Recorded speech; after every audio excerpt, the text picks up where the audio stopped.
What's up, everyone? Welcome to the Big Ten Football Talk Podcast. I'm your host, Zach Guggenheim. Best case, worst case, part 4. We got Minnesota and Maryland. If you like the podcast, make sure to like, follow, subscribe, especially since it seems like college football continues to explode or implode or however you want to describe what's going on. Conference realignment, probably some more playoff expansion or changes or something, right? We can't have the Pac-4 having an automatic bid now, can we? So if you like the podcast, if you like analysis and just a conversation about college football, particularly about the Big Ten or the Big 18 or whatever you want to call this conference now, make sure you follow us on Apple, Google, Spotify. Leave a review. Leave that feedback. Make sure to follow us at Instagram and Twitter. Big Ten Football Talk is the handle. If you want to send me an email, bigtenfootballtalk@gmail.com. Let's get to Minnesota first. There's a couple things about Minnesota that I think should give people pause as you think about the upcoming schedule, the upcoming season for them. First is the schedule. It's a brutal schedule. They play Nebraska at home to open the season. That could be hard. It may not be that hard. We're not really sure what to make of Nebraska. But then, things get tough after what should be a win against Eastern Michigan. But then they go to North Carolina. Then they go to Northwestern. That should be a win. We're not sure. It depends, again, does Northwestern circle the wagons or not? But then you get, Louisiana, they're not a great team, but they're not a bad group of 5 team. And we've seen Minnesota struggle with group of 5 teams in the past. Bowling Green back in 2021, right? And then they play Michigan. And they go to Iowa. Now, that's after a bye, but it's still at Iowa. And they draw Michigan State, who's... Michigan State's not going to be a top 10 team this year, most likely. But they're also not Rutgers or Indiana. No offense to those two teams, but Michigan State can come up and bite you. And then there's Illinois. They get Illinois at home, but Illinois is coming off a bye. And then they have to go to Purdue, which, again, might be winnable. But then you go to Ohio State and you finish with Wisconsin. So if you're keeping score at home, their road games are at North Carolina, who, by the way, was 9-5 last year and kept it close with a pretty decent Oregon team. One of the traditional Big Ten members, right? And then they have a road game at Iowa. They have a road game at Ohio State. And by the way, Purdue is known for upsets in their house, right? So even though Purdue is probably not going to be very good this year, I just don't want to play at Purdue. Similar, I don't want to play at Iowa. And then you get Michigan State, Illinois, Wisconsin, and Michigan at home. It's not a great schedule. The non-conference is hard. They get 2 of maybe the 3 or 4 best teams in the country from the East Division. And then Michigan State as well. So it's a brutal schedule. Phil Steele ranks it the 7th hardest schedule in FBS. That's 7 out of, I think, 132. That's significant. So that's the first thing you got to think about. The second thing you got to think about is they lose some key guys, right? So what do you think about with Minnesota right now? The running game. Well, Mo Ibrahim's not walking back through that door. Trey Potts is now back at Penn State. And, you've got some guys there, right? Sean Tyler transfers in from Western Michigan. You have Zach Evans, who's a highly touted guy. You have some other guys coming in as well that they seem high on.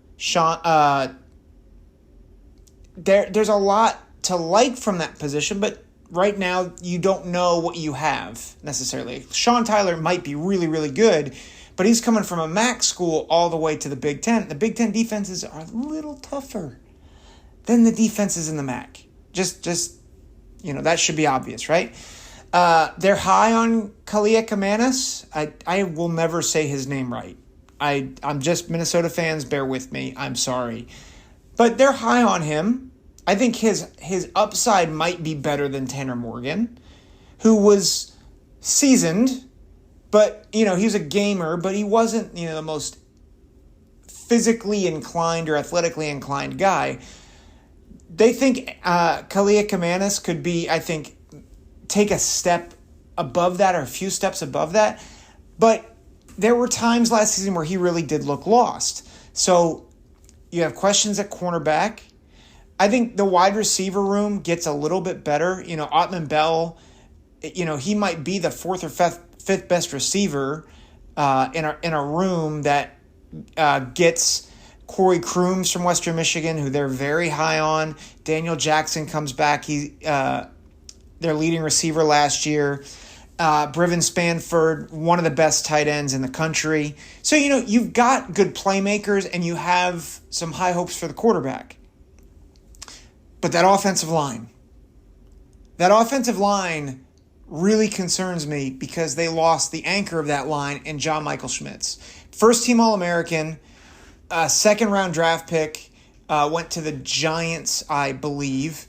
And that's a tough. It's not just him. It's Feliga left, Axel Rushmeyer left, guys who started multiple seasons, started all of last year, and so you've lost three guys who were your stalwarts, and you really don't have many guys with starting experience on this team. Right? So Nathan Bowe has one start, and he played 8 games like 3 years ago. But that start was at right guard. He did have a start at center last year, but again, not a lot of experience. Quinn Carroll comes in. He came in last year. Honorable mention Big Ten last year. So he's your anchor, but he's your right guard, right? Martez Lewis at left guard, he's a big guy, 6'7", 330 pounds. Played in 13 games last year. I don't think he had a start, though. JJ Gadet, again, played in a few games here and there, both in 21 and 22. And then Arase, the sophomore left tackle, who I think they're really high on. He was honorable mention Big Ten, 13 starts last year. So you've got two guys who are your anchors on that line, left tackle and the right guard. But none of them are Schmitz. And unless if one of them takes a massive leap forward, there's a lot of question marks on this line. And so how is the line going to do at protecting? How's the line going to do at opening up holes? The defense, I think there's hope that the defense will get a little bit better. I think they're high on their defensive line, that they'll be able to get more push up front. Their linebackers, they lose a lot of guys, but they added, again, another transfer from Western Michigan. A lot of transfers from Western Michigan. You have to think that PJ Fleck's, former connections there has at least something to do with that, right? Ryan Seelig comes over from Western Michigan. He had 23 starts there. But again, the MAC is different from the Big Ten, right? It's a very significant difference. I think the defensive backs are going to struggle. They lost a couple of draft picks from the secondary. So this is a team that both doesn't, like, they're losing their best players from last year. You have question marks at quarterback. You have question marks on the offensive line. And while the defensive line is probably going to be a little better, your back seven is probably a bit worse, and you're going to play some teams that have some explosiveness, right? Like you're going to play some good quarterbacks. You're going to play teams that can air it out, right? Michigan with J.J. McCarthy. North Carolina's got Drake May. Drake May is going to be a first-round draft pick, most likely. Probably a top 10 draft pick. Maybe the number 2 quarterback. Maybe even the number 1 quarterback. Although I think Caleb Williams, unless he completely implodes this year, I think he's the number 1 pick. But Drake May is not too far behind. You're going to play a good option at Ohio State, whether it's Kyle McCord or Devin Brown or, one of those guys is going to emerge. You got Hudson Card at Purdue, right? Like you are going to have to face good quarterback play and explosive receivers on this schedule. And you're doing it with, I wouldn't say a compromised back seven, but a not as good back seven. And the reality is their schedule last year compared to this year, it's night and day different, right? Wisconsin and Iowa are better. They have to play Ohio State and Michigan, right? I believe they did not have to play either of them last year, right? They played at Penn State. They got crushed. They did play Michigan State and drubbed them. But you're replacing Penn State and Rutgers with Ohio State and Michigan. You're replacing Colorado with North Carolina, and you're replacing New Mexico State with Louisiana. Louisiana's, again, New Mexico State's awful. And so that upgrade is a little more challenging. And so it's not just who they lost, it's not just the personnel. The schedule is awful for the Gophers. And that's not even accounting for the fact that I think Iowa and Wisconsin are going to be a lot better, right? They lost to Iowa by 3 last year. They beat Wisconsin by a touchdown. And those were teams that were not nearly as good as I think they'll be this year. So what does this look like for the Gophers? What's the worst? Well, the worst case I think is actually really bad. If I'm just being honest, I think Nebraska is losable. Eastern Michigan, they should win. But at North Carolina, that's a tough ask, right? North Carolina, 9-5 last year. They're a pretty good ACC team. So 1-2, and then, at Northwestern should be winnable. But there's always those games that PJ Fleck loses where you just scratch your head. And so I think they could drop one of either Northwestern or Louisiana. So that puts them at 2-3 going into Michigan. They're not beating Michigan. Even in the best case, they're not beating Michigan. They don't have the personnel to do it. Bye week at Iowa, 2-5. Michigan State, I think between Michigan State, Illinois, and at Purdue, I think they get, even in the worst case, I think they get 2 of them. I don't think they lose all those, but they're at 4-6 at that point. They're not beating Ohio State, 4-7, and I don't think they're beating Wisconsin. So that puts them at 4-8. Listen, I wouldn't pick that, but I want Gopher fans to understand this is a tough ask for the Gophers. They've had a lot of really good seasons since 2019. I think actually since 2018, they've won 4 straight bowl games. They've beaten some really good opponents, Power 5 teams. They beat Auburn in the Outback Bowl in 2019, the 2019 season. So, I mean, they've had good teams, but you also have realized they've really benefited from missing the high-level teams most of those seasons. And last year was their time to win the West, and they blew it. If I'm being honest, Iowa was down, Wisconsin was down. They had every opportunity to win that division, and they blew it. They're not winning the division this year. let's talk about best case, because I just told you they're not winning the division.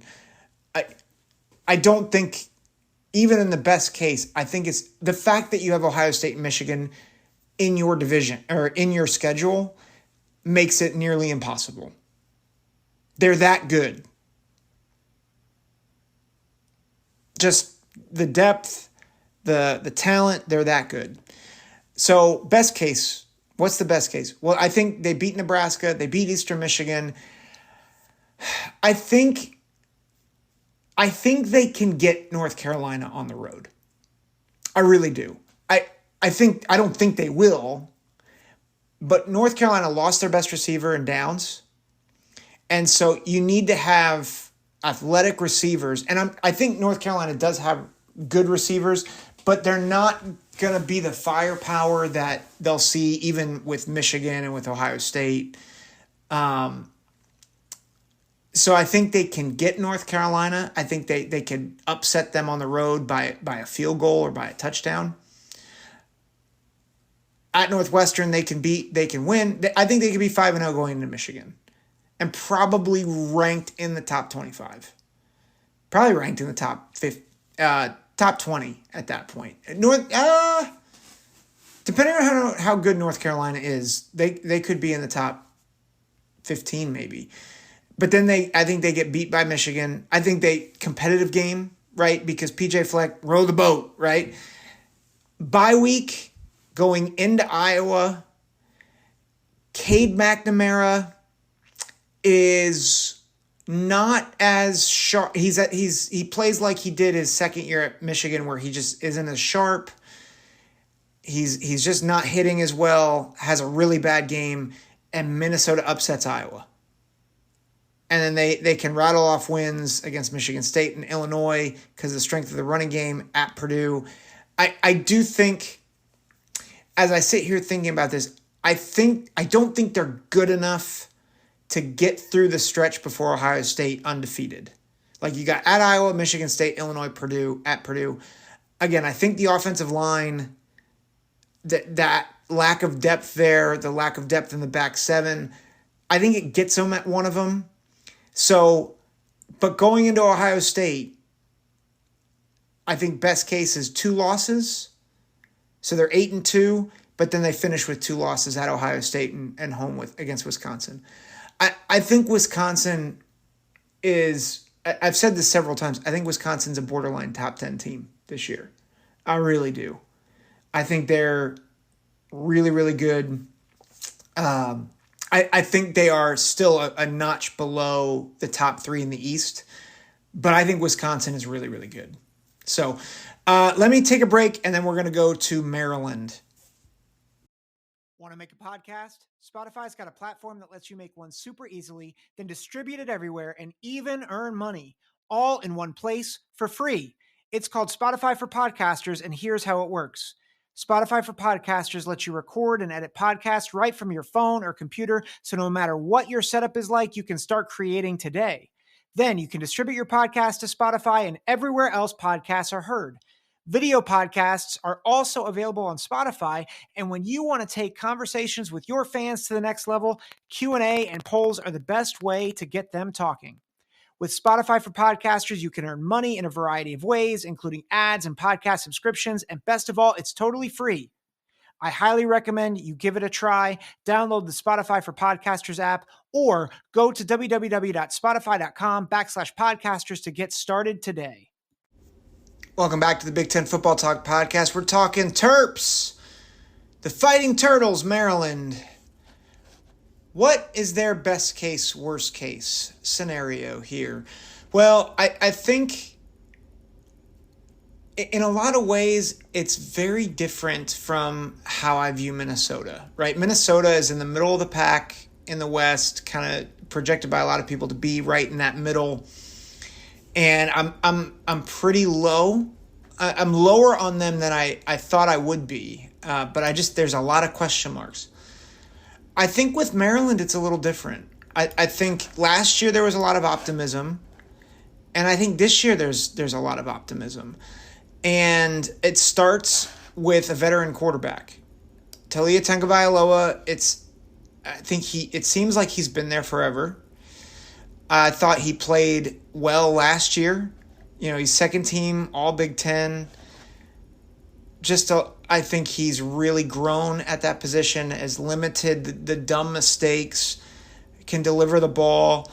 They dealt with a lot of injuries with receivers. Dante Demas, I don't think ever got back to be himself. But you look at their personnel. Roman Hemby comes back at running back. He 13 starts, almost 1,000 yards. He was an honorable mention Big Ten. I think he's going to have a really good year this year. Good running back. Their wide receiving core, despite losing a lot of people, Deshaun Jones, I think could be a real playmaker for them. He's a senior. Tyrese Chambers, he comes over from Florida International University. Had 1,600 yards in the last 2 years that he was there. Caden Prather comes over from West Virginia. So a lot of transfers, but they're very high on this group. They think they could be not just kind of productive. They think they could be a lot more productive. Really high on Corey. Dykes is a junior at tight end. He played 13 games in 2021.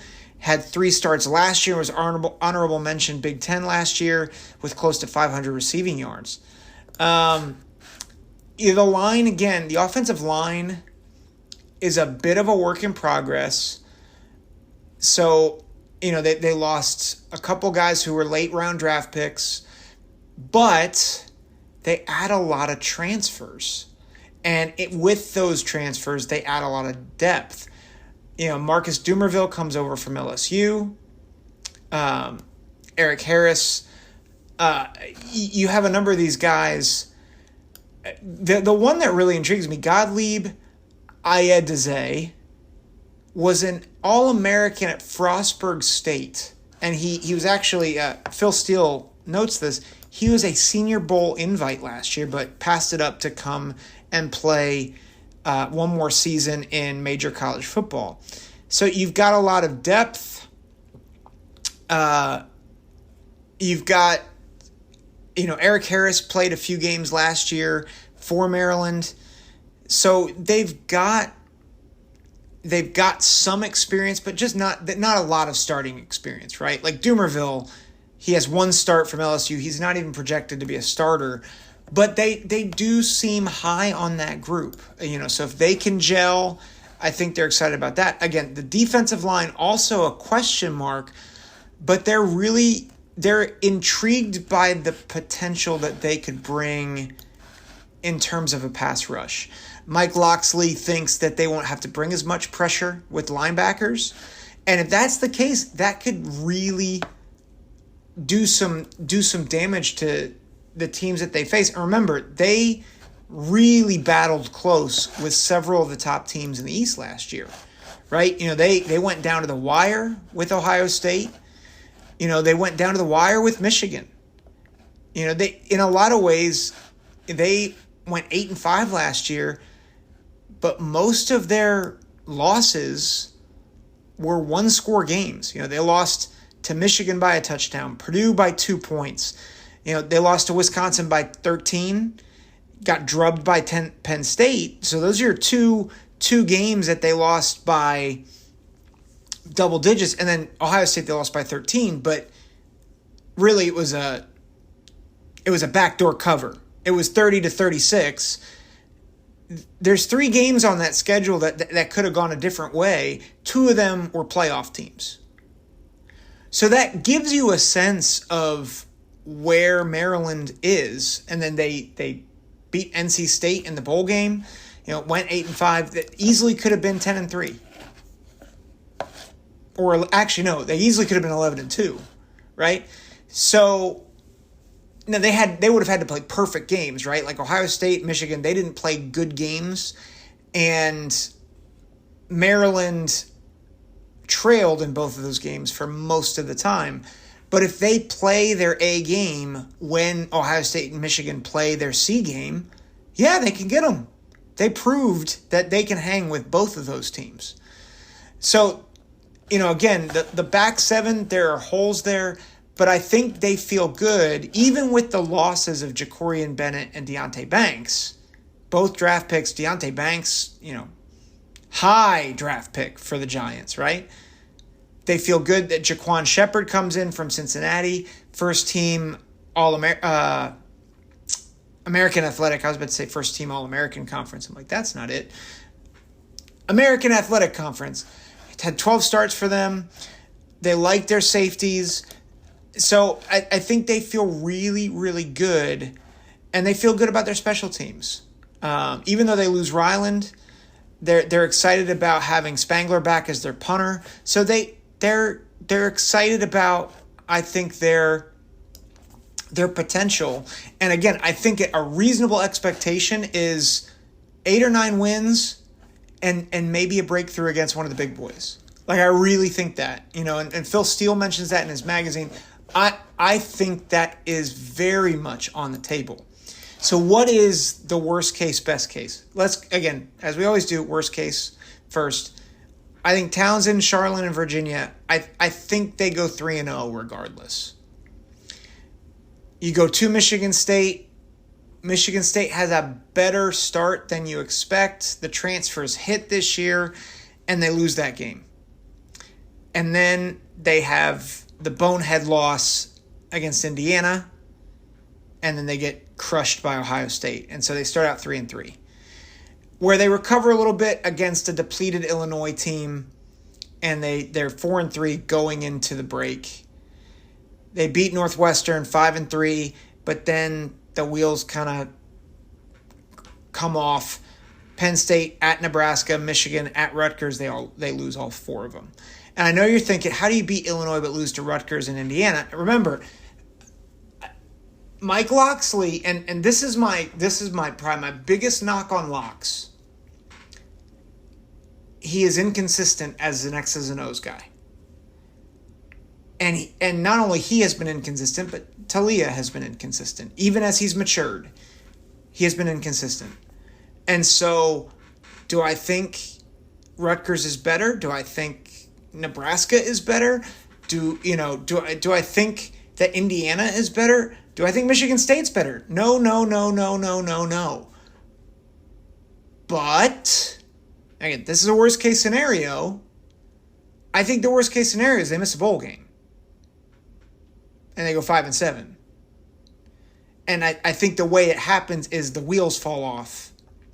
November 4th against Penn State, they have a shot to kind of get back into the hunt to kind of make a name for themselves. Instead, they get blown out, and then Nebraska happens, and everything just falls apart. I think that's on the table. I'm not going to pick that. So that's the reality, right? You're good enough that you should expect to make a bowl game, and solely a bowl game is a disappointment. But let's not forget, Maryland could really still have one of those seasons where you're like, how did this thing fall apart? What's the best case scenario? I think that's what everybody is asking. What's the best case scenario? I think they're 5-0 heading into Ohio State. Ohio State's heading on, is on a bye, and I think I could see that being an upset.